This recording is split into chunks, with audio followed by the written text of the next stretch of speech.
What's up, everybody? Welcome back to Mohawk Motors. My name is Jason. So this is an update video to one I posted a couple weeks ago asking all of you for help.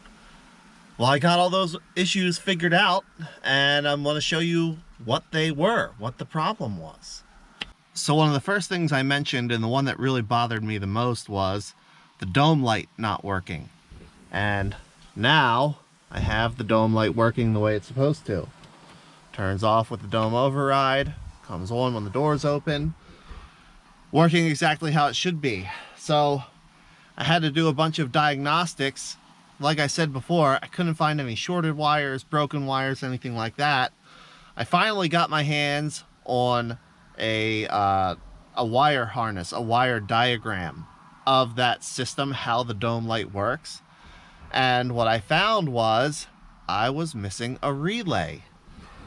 So you have your side panel over here with fuse panel inside.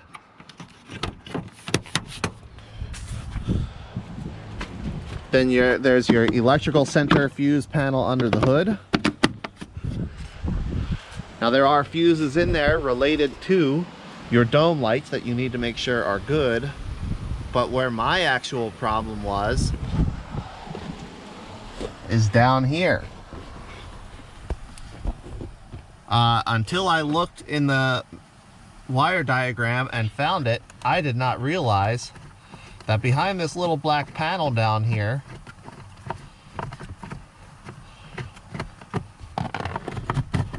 there are connections, which I did know about those. This is where you plug in your trailer brake controller. But what I didn't realize I was missing are these relays over here. They weren't there when I got the truck. And I guess I just wasn't paying attention when I was looking at other trucks. But this is a power relay.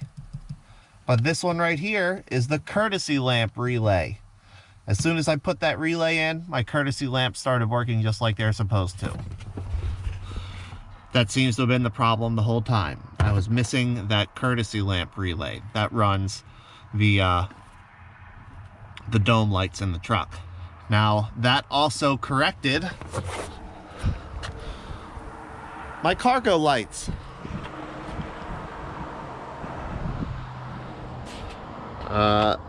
So I have cargo lights and I have dome lights working now that I've got that relay where it needed to be. The other problem that I had, and I thought this was related, but it was not, was that my four-wheel drive was not working. I told you that I had replaced the front axle disconnect. I had checked the transfer case switch. All of that stuff was good and it was working how it was supposed to be working.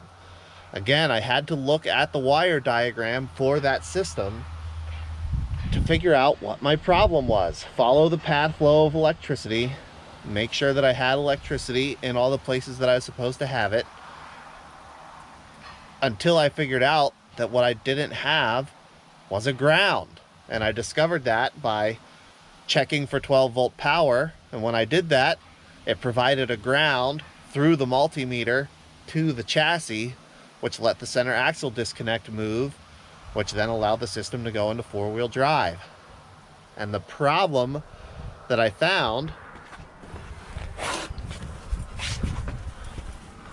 with the ground, right here under the front driver's side body mount, there's two grounds hooked up here. There's actually 3 ground wires and 2 bolts. And one of these wires goes into the four-wheel drive harness. Now this wire, it wasn't actually the ground here itself. The problem I found after I cleaned it up, I still didn't have a good contact, was that the wire, because it was a naked crimp, the wire had corroded inside the casing, inside the insulation, about 2 inches from the actual terminal. So what I had to do was cut the wire back until I had good copper inside of it again, crimp on a new terminal, and pull the harness down to get good contact.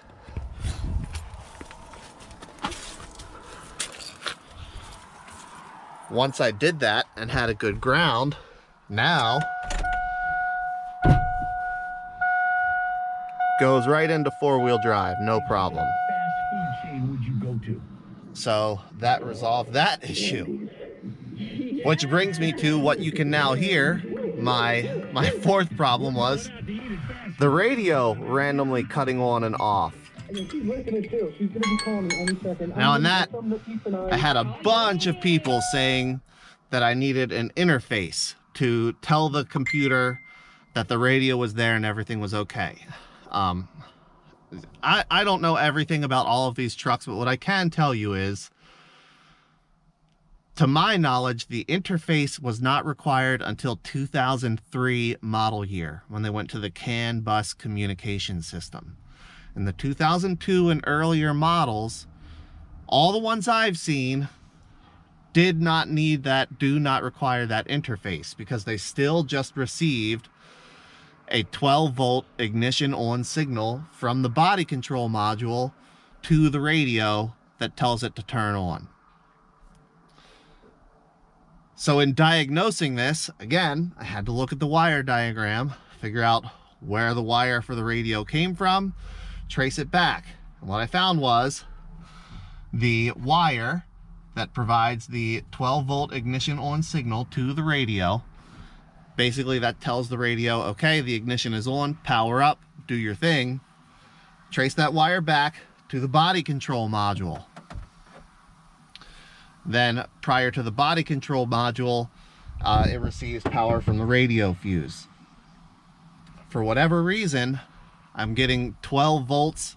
Well, actually, I'm getting battery voltage into the body control module through the radio fuses, but that pin is only outputting with the key off about 7.4, 7.5 volts.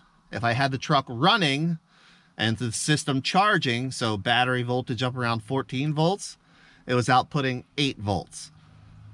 Apparently 8 volt is like the low threshold, at least for this radio that I'm using. When the voltage dropped below 8 volts, it would power off. When it came back above 8 volts, like if I revved the engine up, it would come back on. Now, I couldn't find, I didn't take the body control module apart. It doesn't have any codes or anything in it for a low voltage situation. But for whatever reason, the body control module is not putting out the full battery voltage like it should be on that circuit. So, to correct it, and the correct repair for this would probably be take the body control module apart, figure out what's going on inside of there. Maybe there's some corrosion or something, and then either repair or replace it. Like I said, I couldn't find any other problems with the body control module, and I didn't feel comfortable taking it apart to try to repair it.